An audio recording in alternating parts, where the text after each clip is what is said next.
xoga kubaysan oo ka tirsan ururka Al-Shabaab ayaa waxa ay weerar ku bilowday madaafiic ku qaadeen saldhigga ciidamada dawladda iyo kuwa howlgalka midowga Afrika ee ATMIS ay ku leeyihiin degmada Waajid ee gobolka Bakool.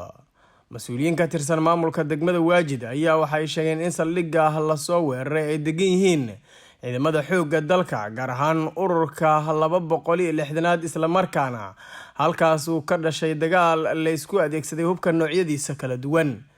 ciidamada ururka 260 guutada 9aad qaybta 6aad iyo kuwa ATMIS ayaa madaafiic kala duwan waxay u adeegsadeen xubnihii weerarka ku soo qaaday ee Al-Shabaab. waxaana saraakiisha ciidamada ay sheegeen in madaafiicdaas ay dhimasho iyo dhaawac ku noqdeen xubno ka tirsan Al-Shabaabkii weerarka soo qaaday. inkastoo saraakiisha aynan sheegin tiro rasmi ah oo waxyeelada ay gaarsiiyeen. wararkii ugu dambeeyay ee naga soo gaaraya degmada Waajid ee gobolka Bakool ayaa waxa ay sheegayaan in xaaladda maanta ay tahay mid degan hase yeeshee ciidamada dawladda iyo sidoo kale kuwa ATMIS ee duleedka degmada ka wadaan howlgallo kala duwan kuwaas oo lagu xaqiijinayo amniga guud ee degmada. Cabdinaasir Socdaal, Bilan Radio.